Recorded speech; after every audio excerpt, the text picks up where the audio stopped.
스님, 예, 대립을 일삼는 정치인들이 중도를 지킨다는 얘기를 많이 하는데 그렇죠. 불교의 중도는 단순히 어느 한편에 치우치지 않는다 정도의 의미가 아닌 것 같습니다. 예, 이 중도에 대해서 말씀 좀 부탁드리겠습니다. 예. 우선 불교의 중도가 아니라 우리가 이제 일상생활에서 중도를 지켜야 된다 이런 말을 많이 하죠.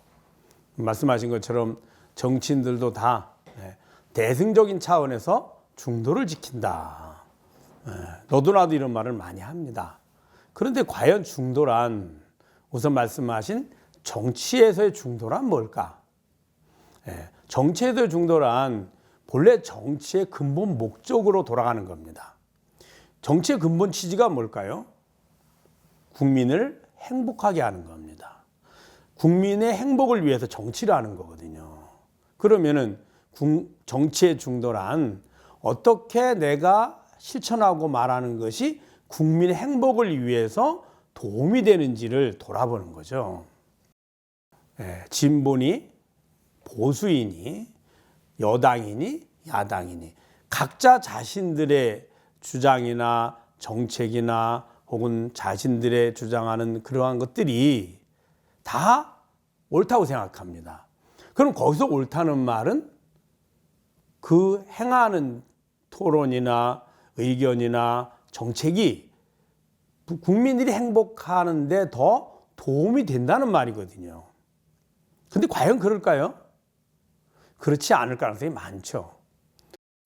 그것을 국민의 행복을 빌미로 정책을 이야기하고 자신들의 목표를 이야기하지만 그 과정 중에는 자신들의 당리당략이 다 숨어 있습니다.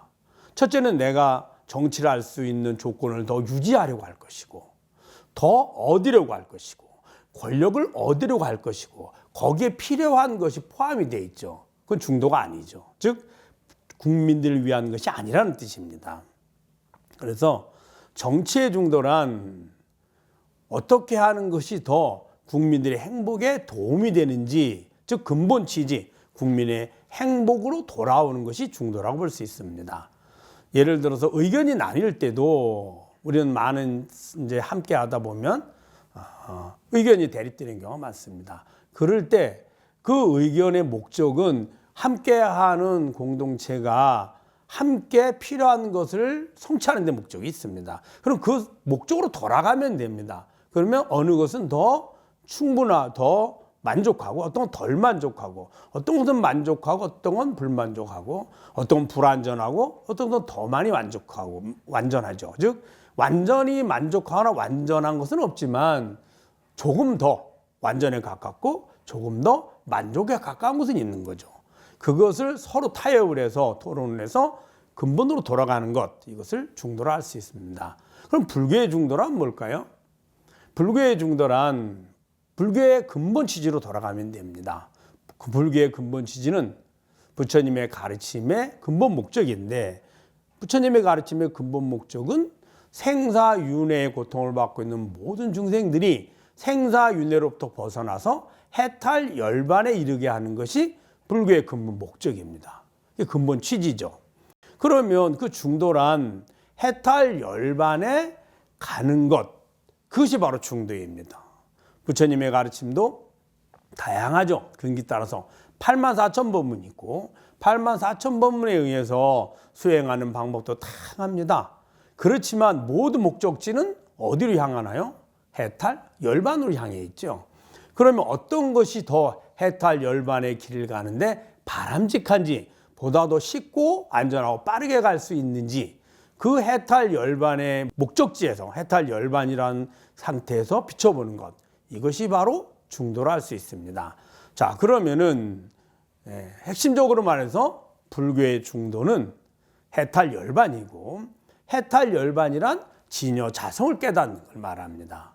진여자성이란 본래의 나, 진여라는 말은 변하지 않는다는 뜻이고 자성이란 나라는 뜻입니다. 즉 진여자성, 다른 말로 얘기하면 본래의 나로 돌아가는 겁니다. 왜 그러냐 하면 그 본래의 나의 자리가 해탈 열반의 자리고 또 중생들이 매번 끊임없이 다양한 방법으로 이 삶을 살아가는데 근본 목적이 내가 원하는 행복을 얻으려는 거거든요. 즉 나의 행복을 위해서 살아가는데 참으로 나의 행복인지 내가 하는 것이 혹은 내 마음이 원하는 것에 속은 건지 혹은 내 몸을 나로 착각을 해서 속는 건지 혹은 내가 원하는 대상을 얻기 위해서 그것에 필요한 건지를 돌아봐야 되거든요. 어리석은 중생들은 몸과 마음을 나로 착각을 해서 마음이 원하는 것을 실천하는 것이 마치 나를 위한다고 착각을 합니다. 혹은 몸을 나로 집착을 하니 몸을 위해서 열심히 내가 실천하는 것이 나를 위한다고 착각하거든요. 혹은 나를 위해서 내 마음과 내 몸이 나라고 착각을 해서 내 마음과 내 몸이 필요한 어떤 조건을 얻는 것이 나를 위한다고 착각을 합니다. 그런데 몸과 마음의 주인인 자성으로 돌아가면 아무 관계가 없습니다. 마음이 예를 들어서 우리가 괴로움에서 벗어나서 즐거움을 얻으려고 하는데 즐거운 마음을 얻기 전에 괴로운 마음일 때도 마음의 주인은 나요. 즐거운 마음을 얻어도 주인은 납니다. 괴로운 마음이 하루 종일 지속돼도 나의 마음이고 즐거운 마음이 하루 종일 지속돼도 나의 마음이고요. 괴로운 마음에서 즐거운 마음이 10번 변해서 즐거운 마음을 얻어도 나의 마음이고 100번 얻어도 나의 마음입니다. 오늘만 그럴까요? 평생이 나의 마음이죠. 즉 그러면은 나의 마음에 괴로움에서 즐거움을 얻게 하는 모든 행동이 그 근본 마음의 주인 나하고는 전혀 관계가 없다는 거죠. 또 몸도 나라고 착각합니다. 그래서 우리는 몸을 위해서 열심히 살죠. 그래서 의식주를 갖추게 되고 의식주를 갖추기 위해서 우리가 원하는 재물이나 명예나 권력이나 지식이나 일을 합니다. 이 모든 것들은 몸을 잘 보존하고 몸을 잘 보존해서 내가 원하는 지금의 불만족과 괴로움에서 만족과 즐거움을 얻으려고 하는 행위인데 이 삶 전체가 실은 나를 위한다고 착각하죠.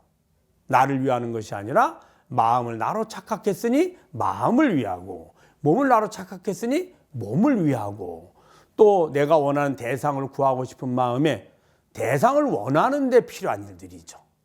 그래서 불교의 중도는 몸과 마음의 주인인 나, 그것을 진여자성, 그것을 중도라고 할 수 있습니다.